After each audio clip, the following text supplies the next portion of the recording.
Good evening, everyone. This is Steve. I'm doing good, and I hope you are too. We're going to take a look at the one-person tent by Naturehike. It comes in this nice carrying bag, packs to 15 by 6. It's got the compression straps that buckle. Comes with the footprint. The footprint says Spider 1. The tag on the tent bag says cycling tent.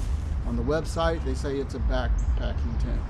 Either way, we're going to take a look at this thing. We're going to get it set up, and we're going to see what this is all about. This tent is very small, but that's what I'm looking at. I bought this because I'm going to go on a bikepacking trip. I'm going to cover some mileage, about 120 miles round trip, and I'm looking to lighten my load. So we took it out of the bag here. Then it's got another strap around the center of the bag.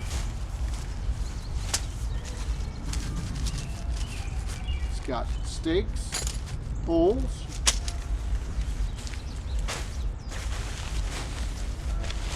this tent comes in at 3.6 pounds. Ideally, I wanted lighter than that, but if you want a tent like that, you're gonna have to look at Big Agnes, Sea to Summit, places like that, and I wasn't willing to pay $600 for a one-person bikepacking tent. This is my third tent by Naturehike. And they're reliable, they're built well, and the waterproofing is excellent. So let's start by getting this footprint down. It's one thing I like about Naturehike. The company makes footprints that come with the price of the tent, which for me was $84 on Amazon. It looks to be put together very well. The grommets look nice and sturdy. So let's lay this out. And this will be the basis for building our tent. Okay, we have the inner laid out directly over the ground print. Match up the four corners. The poles are the aluminum 7001 poles that have proved to be sturdy. I believe this is a one-pole tent. We shall see. The stakes are the shepherd style aluminum hooks, which I don't mind. Some people don't like these. I like these better than the cheap plastic pegs.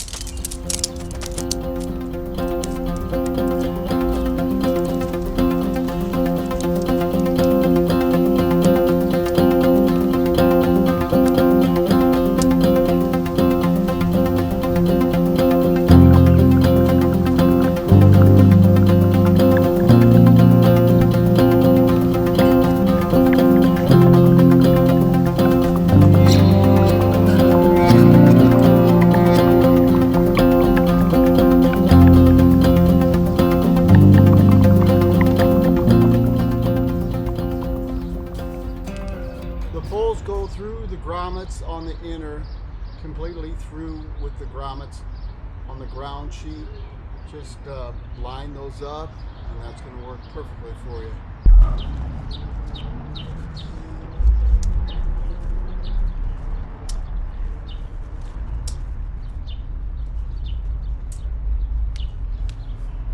I own two other Naturehike tents.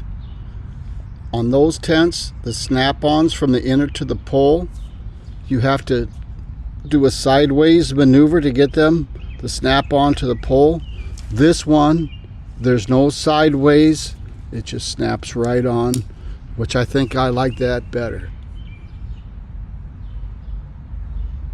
The poles go right through the grommets inner first into the footprint. I have not staked out the footprint yet. It's just going to be freestanding till I put on the rain fly. The pole assembly, one end has larger extensions than the other. If you don't line those up right, your configuration with the snaps and the inner to the pole will be off. So you want the larger ends of the pole going this way as the door goes like that. You want the larger ends on that side and the smaller on that side.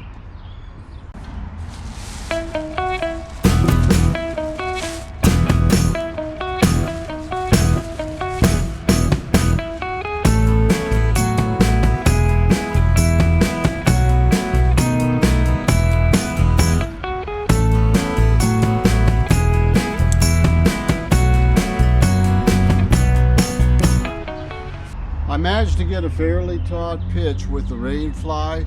Right off the bat, I see a couple of problems, but they are fixable. So let's take a look at those. First of all, as with most rainflies, they have the four corners that snap in. I would suggest snapping into the ground sheet connector and not the inner connector. It makes for a tighter pitch. Also, you'll have to mess with these adjusters and tighten those up a bit. There's a problem here. This is just laying against the tent body, but I have a fix for that, and I'll show you.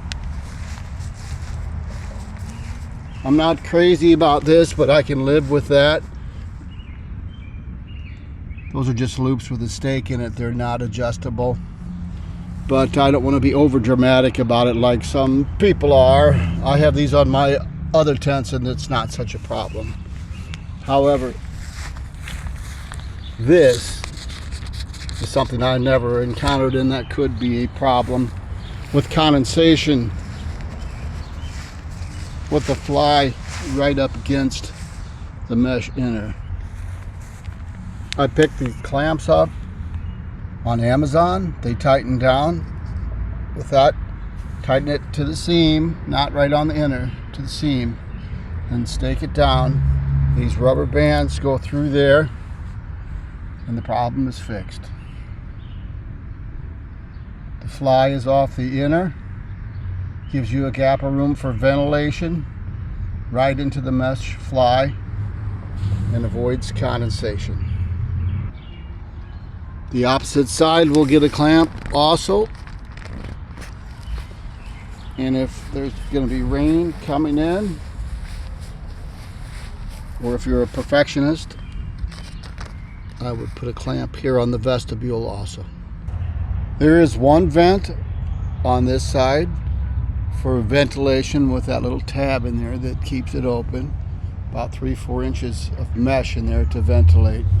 There is a guy line point here on windy conditions, and there's one on the other side. Let's go inside and I'm going to check out these measurements.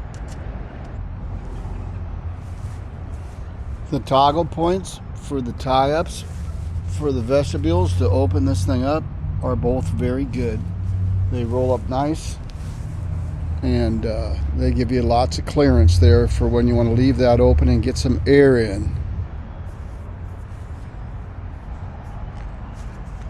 Okay, going in. I have one side of the vestibule up. These zippers, there's 2 of them, which is nice. I do not like one zipper. Oh, and they're so smooth. Okay, so we're going inside.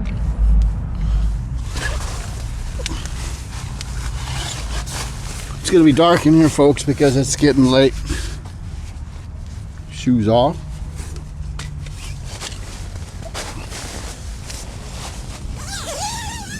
Okay, I did some measurements. The website was saying it was 80 inches long, 37 inches, or yes, 37 inches wide and 43 inches tall. I got 78 long, which is more than adequate. I got about 34 wide, which is okay, and definitely not 43 inches tall, because if it was that, I could sit up. I still can sit up, but my head is almost touching the top here, and since this is a small tent, it comes to a point when I sit up, my shoulders are barely touching the mesh, which is not an issue. I was looking for a small tent anyway. As you can see, my solution for that problem works great. Look at all that ventilation. This is a summer tent, so I want the ventilation without that adapter that I picked up, the clamp with the rubber band off Amazon. That flap of the rainfly would be sitting flat against this mesh like the one over here. and that could be a condensation issue.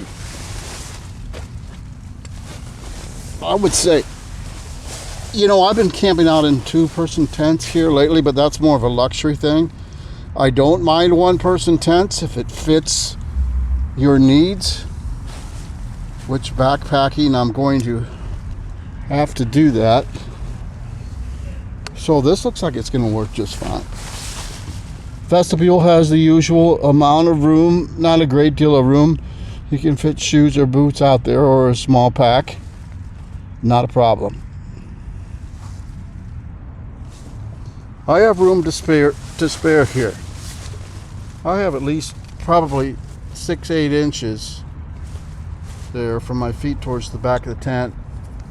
And I'm 5'10", 170 pounds. So I would say if you're over 6'3", 6'2", this tent might be a pinch for you on length. So just to keep that in mind, if you're a bigger person, not sure how this is going to work out for you. This is an all mesh inner, which will work out great for the warm months. My Cloud Up 1 has fabric and then some mesh, so this will be nice. This has a nice bathtub. That's a pretty good lip on there. You know, in case you get water that wants to splash in, that's a pretty good guard for that. I believe the floor of the tent is the 210T polyester, which is fine. The rest of the tent is nylon. The fly is nylon, as is the B3 mesh. I have to say, folks, this is a very nice looking tent. I like the color. I usually like to get green, but this navy blue is what I chose this time. It'll be stealthy at night when it gets dark, so that's going to be good. As far as the waterproofing goes, I usually set up here to test on rainy nights, but I'm pretty confident in Naturehike. My other Naturehike tents, not a drop of water. Naturehike has a reputation for really putting a priority on waterproofing, so I'm sure that's going to be okay. This also comes with a 4,000 hydrostatic rating, which is one of the higher ones you could get, especially for a budget tent. Are you kidding me? $84, and you're going to get a 4,000 rating? You just can't beat that, folks. You cannot beat that. Hey everyone, it's Steve here. I'm doing good, and I hope you are too. This is a follow-up to my Naturehike 1-person no-name tent. Call it Spider 1, call it a cycling tent, call it a backpacking tent. You can see it there in the background. I set it up late Saturday evening, and I left it up because I knew we were going to have rain. Today is Monday. It's about 4 p.m. It did rain, I would say not much more than a light rain, but let's check it out anyway and see how the tent held up. As you can see here, there is water on the tent still. So one thing I made sure I did, and I told you about it, I have these clamps I bought at Amazon, because on either end of the tent, the horrible design, the rainfly rests up against the inner body, and that's no good. Those clamps takes care of that on this end too, and they're very inexpensive also. Now, really, for not actually adjusting, the pitch is still pretty taut. It's got the adjusters down here. I kept the vent open. This side, you see there was a little stretching, but in a heavy rain, if need be, you put another clamp on. So let's go in and see what it looks like. Now, in a previous review, they were commenting that this flap doesn't cover the zipper all together. Well, it certainly does. Maybe if the wind is blowing in from this direction, a strong wind, I don't know, but it's got these Velcro straps, so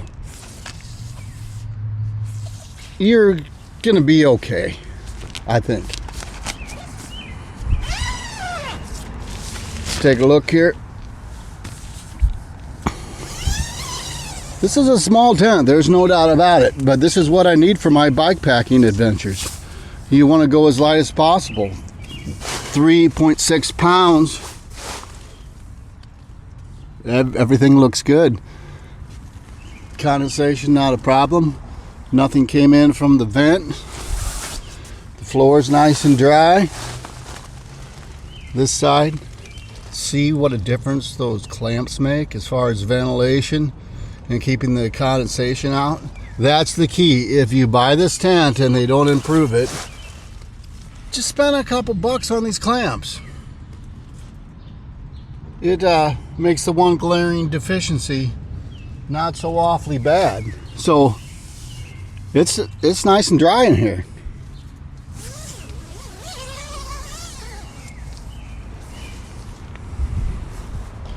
Some people are concerned about this because it's not adjustable, but look at how taut that is. Like I said, it's never been an issue. I have 2 other Naturehike tents, and if it is an issue, you just pull up those stakes and you pull them back a little bit.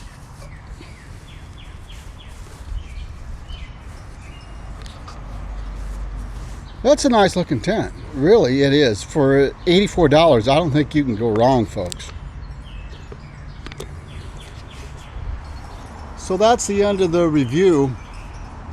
I'm looking forward to taking this tent out on the trail. In fact, my next adventure locally here, I'm going to take it out. I prefer my local camps are 5-10 miles away. I like a little luxury, so I take the 2-person tent.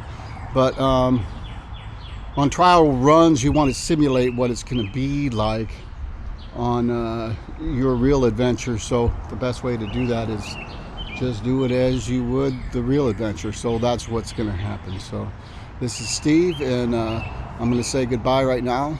Thank you for watching the videos and subscribing to the channel. It's much appreciated. Liking and commenting really help the channel out a lot. It improves the algorithm, and I need improvement in that area, believe me. So you have yourself a good evening, and we'll catch you next time. I ran into an issue packing up. Folks, be careful with these grommets. This piece goes on the outside. I just gave it a light to moderate tug. This piece goes on the back side and it popped right off. Now it's got these indentations that go into the fabric, but as you can see, it got kind of mangled. I'm going to try and straighten that out with some pliers, but if not, I'm just going to glue the grommet to the fabric here. Perhaps it would stay in place like this, but I would feel better about it being more sturdy. So I wanted to let you know I did have that issue. Be very careful with these grommets when you're removing the pole, when you're taking the tent down.